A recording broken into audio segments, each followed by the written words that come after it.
जम्मू कश्मीर में असम्बली चुनाव हो रहे हैं और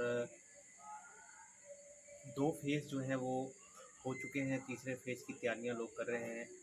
हर कोई कैंडिडेट, जितने भी पार्टियों के कैंडिडेट हैं या आज़ाद उम्मीदवार हैं, वो लोगों के बीच में जा रहे हैं और जनसभाएं हो रही हैं। ऐसे ही एक लोकल और साधारण से जो हैं सिंपल एक कैंडिडेट हैं शाह मोहम्मद जी, जिनको मौलवी शाह मोहम्मद जी, जो नगरोटा के रहने वाले हैं, खलैती गांव में रहते हैं। और हमने देखा है बड़े ही साधारण से जो हैं सिंपल आदमी हैं, ज़मीन से जुड़े हुए।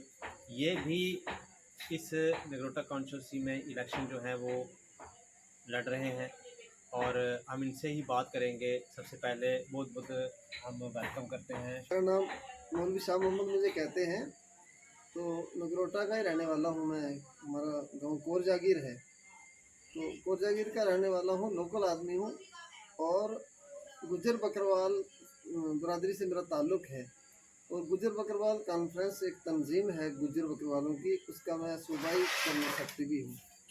और आज तक मैंने जो मेरे से होता था छोटे मोटे काम खिदमत करता रहा।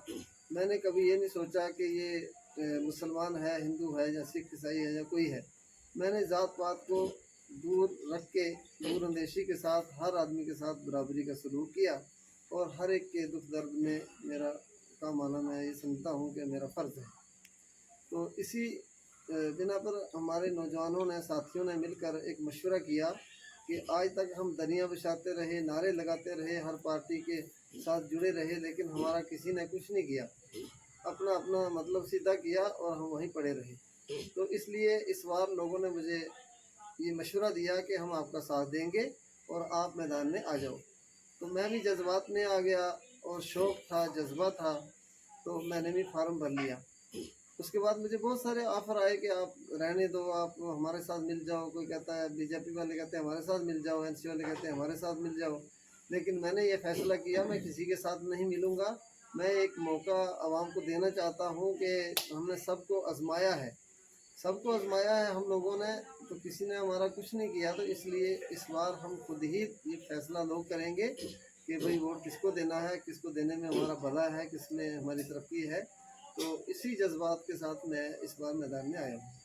राम जी, देखा है आपके साथ जितने भी इलेक्शन में कंटेस्ट कर रहे हैं, इलेक्शन लड़ रहे हैं, नगरोटा कॉन्स्टिट्यूंसी की बात अगर करें, इसमें भारतीय जनता पार्टी के जो बीजेपी के कैंडिडेट हैं देवेंद्र सिंह राणा, जो नेशनल कॉन्फ्रेंस के पहले भी यहाँ के एमएलए रह चुके हैं, उनके साथ जोगिंदर सिंह काकू जो डीडीसी थे यहाँ के बीजेपी, आज नेशनल कॉन्फ्रेंस में वो भी इलेक्शन लड़ रहे हैं। और कांग्रेस से बलवीर सिंह जी हैं।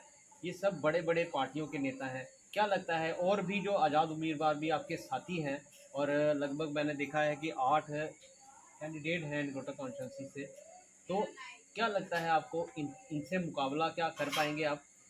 जी देखिए, बहुत अच्छा सवाल किया आपने। देखिए, जितने बड़े बड़े नेता हैं इन सबको लोगों ने आजमा लिया।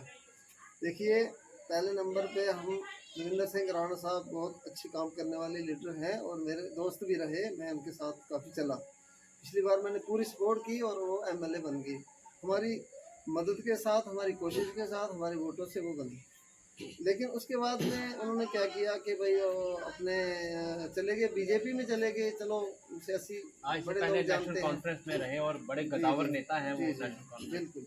तो जब वो वहाँ चले गए तो फिर हम थोड़े उनसे दूर हो गए। फिर हमारी और उनकी कुछ दोस्ती में फ़र्क पड़ गया। मैं अलग हो गया, वो अलग हो गई। उसके बाद में ये कोई शक नहीं है, उन्होंने काम बहुत किए, लेकिन चले गए उधर, दूसरी पार्टी में चले गए, हम भी अलग हो गए। उसके बाद जोगिंदर सिंह काकू जी हैं जो, वो तो हमसे थोड़ा दूर रहते हैं, लेकिन उनका भी मैंने सुना है कि चलो जो भी है और जो अच्छा पहले अच्छा। भारतीय जनता पार्टी से जो हैं बीजेपी से, वो डीडीसी हैं यहाँ पे। जी जी जी जी, वो क्योंकि पहले वो बीजेपी की तरफ से इलेक्शन लड़ रहे थे और यहाँ से राणा साहब के साथी हमारे खजूरिया साहब लड़ रहे थे। जी तो उस वक्त वो बीजेपी में थे। जी। अब राणा साहब उधर चले गए, वो इधर आ गए, तो लोगों ने देख लिया कि भाई ये लोग दूसरी दूसरी पार्टियों में जाते हैं। इसलिए इस बार लोगों के अंदर एक जज्बात है, एक नया नया इनकलाब लाने की एक शौक़ है।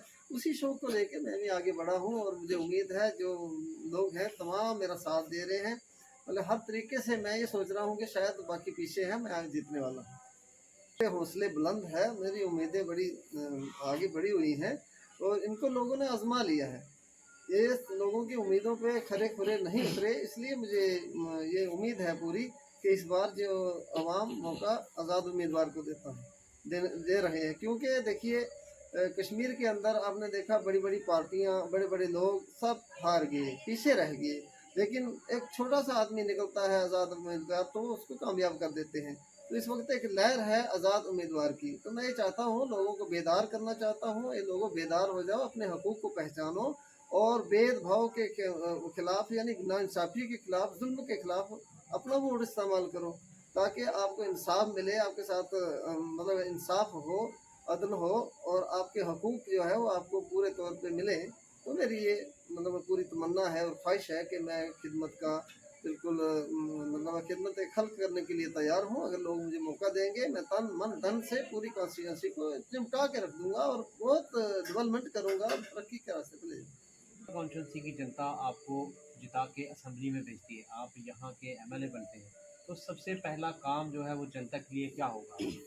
देखिए सबसे पहले मेरा ये काम होगा, जो ये जो स्मार्ट मीटर लगाए हुए हैं ना बिजली के, ये सारे मैं ख़त्म कर दूंगा। अगर मुझे जिता दें, पूरी कॉन्स्टिट्यूंसी को फ्री बिजली दे दूंगा, एक बात। दूसरी बात यह है कि जितने नौजवान हमारे बेरोज़गार हैं, इनको आज तक नौकरी नहीं मिल रही हैं, इन सबको रोज़गार मिलेगा, सबको नौकरी मिलेगी। जितनी पोस्टें खाली पड़ी हुई हैं वो सारी की सारी पुर हो जाएंगी। और इसके अलावा और बिजली, सड़क, पानी, जो भी चीज़ें हैं ये आवाम की रोज़मर्रा की, ये सारी की सारी चीज़ें मैं फ्री कर दूंगा, मेरा पूरा वादा है। शाह मोहम्मद जी, आपने बोला है कि मैं नौकरी दे दूंगा, क्योंकि आप एक आज़ाद कैंडिडेट हैं, आज़ाद उम्मीदवार हैं, और ना ही आपकी स्टेट में सरकार है, ना पार्टी में भागीदारी है, तो फिर किस तरह से ये काम, क्योंकि एक विधायक के लिए, एक एमएलए के लिए इतना सारा काम जो है वो बड़ा मुश्किल होता है, किस तरह से आप पूरा कर पाएंगे? देखिए ये सारा काम होगा आवाम की मदद से। आवाम मुझे वोट डालेंगे, आवाम मुझे बनाएंगे, फिर आगे देखो क्या क्या होता है। लेकिन हमारी कॉन्स्टिट्यूंसी एक गुलदस्ता है। मैं एक बरादरी को लेकर नहीं चल रहा हूँ, बल्कि एक कौम को नहीं, बल्कि हिंदू, मुस्लिम, सिख, ईसाई सब मेरे लिए एक कौम है, सब आपस में भाई भाई हैं। तो जब सबका साथ मेरे साथ होगा तो सबका विकास भी होगा, सबका फ़ायदा होगा, सबके लिए मैं बराबरी का सलूक करूँगा। मैं चौधरी शाह मोहम्मद तमाम अपने हिंदू, मुस्लिम, सिख, ईसाई बरादरी से अपील करता हूँ कि नगरोटा कॉन्स्टिट्यूंसी से मैं आज़ाद उम्मीदवार हूँ। तो आप हजरात से मेरी गुजारिश है कि मेरा चुनाव निशान 8वें नंबर पे है और चुनाव निशान है प्रेशर कुकर। प्रेशर कुकर वाला बटन दबाएं और मुझे कामयाब करें तो